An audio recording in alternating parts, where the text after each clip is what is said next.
उनको अपना समझना है। जो एक दिन छोड़ जाएंगे उनको अपना समझा है, लेकिन महापुरुष आवाज देते हैं, कच्चड़ियां सो तोड़ टूंडे सज्जन संत पक्कियां, ओए जीवदियां बिछड़े ओए मोया ना जाए छोड़। बहुत अच्छी बात कही। इंसान होश में आ, बहुत समय निकल गया बेहोशी के अंदर, बरसों बीत गए सपने देखते हुए, लेकिन अब तो जाग, पहचान अपने को। महापुरुषों ने आवाज दी कि कच्चड़ियां सो तोड़, अब वक्त है तेरे पास, अब तेरे पास मौका है, समय है। रोहन कहाँ है? मुसीबत में है। वो पक्का रिश्ता अभी बना ले, फिर मौका नहीं मिलेगा। अनेकों जन्मों तक, लाखों जन्मों तक फिर ये तुझे मौका नहीं मिलेगा पक्का रिश्ता जोड़ने का। लेकिन अब तू कच्चों के अंदर क्यों उलझा हुआ? ये रिश्ते तो एक दिन टूट जाएंगे। अरे भाई, ये तो जिंदा जी टूट जाता है। हम देखते हैं कि जिस बेटे को लाड प्यार से, भावना से, गरीबी के फतवे के अंदर पाला, जिस वक्त वो बच्चा अलग होता है, वो अपनी मां बाप की भावनाओं को ठोकर मार देता है। वो जान नहीं पाता कि किस तरह से खून से सींच कर मुझे पाला। उस वक्त वैराग आता है, रोना आता है कि जितना कुछ मैंने इसके लिए किया, इस मोह के अंदर किया, शायद इतना प्रेम, इतनी सेवा ईश्वर के लिए शायद की होती तो ऐसे ठुकराता नहीं। वो कहते कच्चड़ियां सो तोड़। कहते संसार के अंदर रहता हुआ एक अलग तरह से रहे, निर्लेप मत हो, गंदगी के अंदर उलझ मत जा। गंदगी के अंदर तुझे रहना तो पड़ेगा ही। कहते कि कमल का पौधा है, जो कमल का बूटा है, बहुत अच्छी एग्जांपल दी उन्होंने कि कमल का पौधा गंदगी के अंदर जन्म लेता है। उसका स्थान क्या है? गंदी जगह। लेकिन ये फूलों का सरताज माना गया, कमल का फूल फूलों से श्रेष्ठ। कैसी विडंबना है कि एक श्रेष्ठ राजा फूल गंदगी के अंदर जन्म ले रहा है, और वो गंदगी के अंदर से खुराक को हासिल करता है, बढ़ता है, लेकिन है बड़ा चालाक, समझदार है। अपने पत्तों को गंदा पानी लगने नहीं देता, ऊंचा रखता है। पानी ऊपर भी आए तो और ऊपर बढ़ जाता है। और जब उस पौधे के ऊपर फूल खिलता है कमल का, तो वो फूल अपना रिश्ता सूरज की किरणों से जोड़ लेता है। सूरज खिलता है, सूरज निकलता है तो कमल का पौधा खिल जाता है, और छिप जाता है तो वो फूल बंद हो जाता है।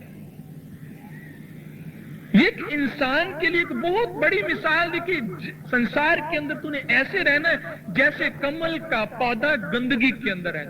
गंदगी के अंदर रहते हुए भी अपने आप को गंदगी नहीं लगने देता, अलग रहता है, अपना नाता, अपना रिश्ता सूरज के साथ जोड़ा।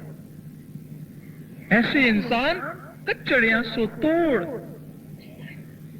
इन जिन कच्चे रिश्तों के अंदर तू अपने आप को बहला रहा है, ये तो जिंदा जी छूट जाते हैं। अगर जिंदा जी भी नहीं छूटेंगे तो शमशान में जाके ये सब रिश्ते भंग हो जाएंगे। कोई रिश्ता नहीं रहेगा किसी के साथ। मेरा बेटा कौन है, बेटी कौन है, पत्नी कौन है, मां कौन है, बाप कौन है, कोई रिश्ता नहीं। क्योंकि रिश्ता तो केवल शरीर तक ही संबंध रखता है। जब तक शरीर जिंदा है, शरीर चलता फिरता है, तो सभी रिश्ते कायम हैं।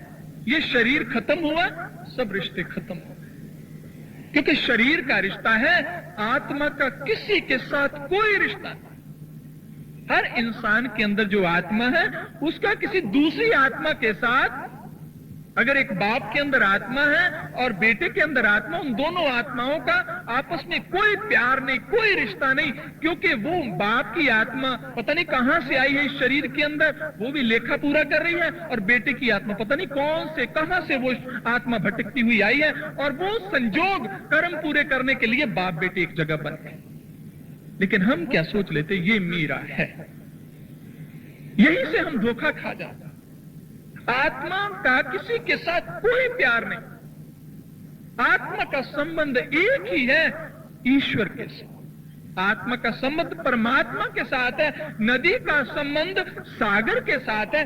जब तक उसे सागर नहीं मिलेगा वो बेचैन रहेगी, वो दुखी रहेगी, दौड़ती रहेगी, उसको कभी भी सहारा नहीं मिलेगा। अगर उस नदी को रोकना भी चाहेंगे तो हर दीवार को तोड़कर वो जब तक सागर में नहीं पड़ जाएगी, क्योंकि वो पागल है सागर के साथ मिलने में। इसी तरह से आत्मा का रिश्ता केवल परमात्मा के साथ है। इसलिए महापुरुष कहते ओए जीवनियां बिछड़े, ओए मुया ना जाए छोड़। अरे इंसान, अगर तूने पक्का रिश्ता बना लिया तो जिंदा जी तो क्या, मरने के बाद भी ये रिश्ता टूटेगा नहीं। किसके साथ रिश्ता? ये रिश्ता हमने किसके साथ जोड़ना है? ऐसे ईश्वर के स्वरूप के साथ, ऐसी कड़ी के साथ जो दो किनारों को मिला दे। हम देखते हैं कि एक नदी है, हमने एक किनारे पे खड़े हैं, दूसरे किनारे पे जाना है। हम क्या देखते हैं? चारों तरफ नजर दौड़ाते हैं, कहीं कोई सेतु है, कहीं कोई पुल है, क्योंकि पुल एक जरिया है दोनों को मिलाने का, उस जगत को और इस जगत को मिलाने का एक जरिया है। वो एक कड़ी है, कड़ी के द्वारा हम वहां पहुंच सकते हैं। इसलिए रिश्ता जोड़ना है और ढूंढना है कि जो हमें बिछड़ी हुई आत्मा को ईश्वर की राह दिखा दे। नदी उन किनारों को ढूंढती है जो सागर तक जाते हैं। नदी उन किनारों को कभी नहीं ढूंढती जो मारुस्थल में जाते हैं, क्योंकि मारुस्थल में नदी खो जाएगी, अपना अस्तित्व खत्म कर देगी, उससे शांति नहीं आएगी, वो किसी काम ना आ सकी। लेकिन वो नदी अगर सागर में पड़ गई तो सागर ही बन जाएगी, सागर ही कहलाएगी और उसका कोई अलग रूप नहीं होगा। इसी तरह से जब तक नदी सागर से बिछड़ी है तो नदी है, ऐसे ही आत्मा जब तक परमात्मा से बिछड़ी है तो ये एक जीव है। जब परमात्मा के साथ मिल जाएगी तो ये आत्मा ब्रह्म कहलाएगी। इसलिए महापुरुषों ने कहा जिंदगी का मनोरथ एक ही है, लेकिन हमने मनोरथ अपने जीवन के लक्ष्य कुछ और बना लिए। आज परमात्मा के लिए, ईश्वर के लिए, सत्य के लिए किसी के पास समय क्यों नहीं है? किसी पार्टियों में, शादियों में जाओ तो भीड़ लगी रहती है, लोग आना चाहते हैं और कई बार तो बिन बुलाए भी पहुंच जाते हैं। अगर नहीं बुलाते तो नाराज हो जाते हैं। पर कभी सत्संग के लिए क्यों नहीं नाराज हुए कि मुझे संदेश मेरी कानों में नहीं पड़ा, मैं भी सत्संग में जाता। सत्संग, इसका मतलब इसके अलावा जो हम संग करते वो तो झूठ का ही संग हुआ ना। एक हफ्ते के अंदर 168 घंटे होते हैं। अगर कहें कि हफ्ते में एक सत्संग करना चाहिए जरूर 2 घंटे का, इसका मतलब 166 घंटे तो हम झूठ का ही संग किया ना। इसलिए महापुरुष कहते जीवन का मनोरथ है भक्ति को प्राप्त करना। ईश्वर ने जिस काम के लिए हमें भेजा है, वो प्राणी तू आया लाहा ले, लग्गा कि तुक फकरे सब मुक्ति चली रहे। तू तो लाहा लेने के लिए आया, तू तो लाभ कमाने के लिए आया, लेकिन तू तो सब कुछ गंवा रहा है, तू तो जुआरी बन गया। इसलिए इंसान ध्यान कर कि तू किस चीज का लाहा लेने आया, पैसे कमाने का नहीं, दुनिया के अंदर बड़े बड़े महल खड़े करने का नहीं, क्योंकि हम जानते हैं कि एक दिन हमें छोड़ना है। हम जानते, बहुत अच्छी तरह जानते, लेकिन जानकर भी अनजान बनते हैं। यही है हमारे से जो गलती हो जाती है। हम अनजान बन जाते हैं। हम कहते हैं कि नहीं, सत्संग में बहन कैसे आते हैं, क्योंकि बच्चों ने आना था, पति ने आना था, बहुत अच्छी बात। उनकी ड्यूटी पूरी करना भी एक कर्तव्य है, एक फर्ज है, उनको भी छोड़ना नहीं। पर सियाना कौन है, समझदार कौन है, जो सब कुछ करता हुआ अपने असल काम को करता है, वही समझदार हुआ। ये काम तो सारी दुनिया करती है, नास्तिक लोग भी करते हैं अपनी ड्यूटीज, अपने लिए खाना, अपने लिए पहनना, ये तो हर इंसान करता है। लेकिन समझदार कौन है, जो सब कुछ करते हुए, संसार के कर्तव्य पूरे करते हुए भी अपने असली काम को नहीं भूलते। ये सब नकली काम, असली काम तो है जिसका जवाब ईश्वर के सामने जाकर देना है, वो है असली काम। ईश्वर नहीं पूछेगा कि बैंक बैलेंस कितना छोड़ आया, ईश्वर नहीं पूछेगा कितने मंजिल कोठी बनाई, ईश्वर ये कोई सवाल नहीं। ईश्वर ये नहीं पूछेगा कि बेटों को डॉक्टर बनाया जाए, इंजीनियर, अगर तूने डॉक्टर बनाया तो तुझे स्वर्ग मिलेगा, ऐसा कुछ नहीं। वो तो ये कि प्रश्न पूछेगा कि जिस काम के लिए गया था, खाता खोलेगा, देख लेगा क्या करके आया, फिर वो फरियाद नहीं सुनेगा हम कितना भी रोले, कितना भी, क्योंकि ईश्वर बड़ा निर्दयी है। ईश्वर किसी की सुनता नहीं इस वक्त, क्योंकि उसके हाथ में इंसाफ का तराजू। वो कहते हैं एक तरफ तेरे कर्म पड़े हैं, दूसरे तरफ तेरा फल पड़ा, जो कुछ तूने किया काटना तो तुझे वही पड़ेगा। लेकिन जब तेरे पास समय था तो संतों ने पुकार पुकार कर कहा, लेकिन तूने ध्यान नहीं दिया। इस वक्त ही कुछ विचार कर ले, ये वेला नहीं हाथ आवने दा, टूटा शीशा ना कारीगर जोड़ सकता, भजिया मोती ना फिर गंढावने दा, डिग्गा फुल ना डाली दे नाल जुड़दा, फिटिया दुध ना फिर जमावने दा। सब संत पुकारदे ने ऐ साईं लोका, एहो वेला है रब नू पावने दा। कहते जब ईश्वर कहता मैं ही तो आया था शरीर के अंदर, और तभी मेरा नाम दीन बंधु पड़ा, मैं तो लोगों को उस नरक से निकालने आया था, लेकिन मेरी किसी ने सुनी नहीं, इसलिए अब तो जो तूने किया वही फल मिलेगा। एक बार संत कबीर जा रहे हैं और उनके मन के अंदर बड़ी दया आती, एक परिवार को देखकर कि एक आसेठ है, वो अपने बच्चों के अंदर घिरा है, खुश है, हंस रहा है, लेकिन कबीर साहब उनके पास अंतर्दृष्टि थी, उन्होंने देखा कि इसका समय तो बहुत कम रह गया, इसको भक्ति की प्रेरणा देनी चाहिए। उन्होंने कहा कि सेठ जी, कभी ईश्वर की तरफ भी ध्यान किया, कभी परमात्मा की भी खबर ली, या अभी तक भूले हुए हो, समय बहुत निकल चुका, जागो संतो जागो, नींद न कीजिए, अब और मत सो। और वो कहने लगा कि आप क्या बात करते हैं, मेरे कितने लायक बेटे हैं, कितने वफादार बेटे हैं, कितना आज्ञाकारी बेटे हैं। कबीर कहते कि इससे मैं इनकार नहीं कर रहा, बहुत अच्छी बात है, ये तुम्हारे कर्मों का फल है, लेकिन आगे के लिए तो कुछ कर लो। पिछला बैंक बैलेंस हो तो हम घर बैठे खूब खा पी सकते हैं, कोई कमाने की जरूरत नहीं है, पर जिस दिन बैंक बैलेंस खत्म हो जाएगा उस दिन फिर भिखारी बनना पड़ेगा। पूरे जन्मों की कमाई हम अब खा लेंगे तो आगे तो भीख ही मांगनी पड़ेगी ना। इसलिए संत कबीर के मन के अंदर दया आई कि इनको किसी तरह मैं समझाऊं।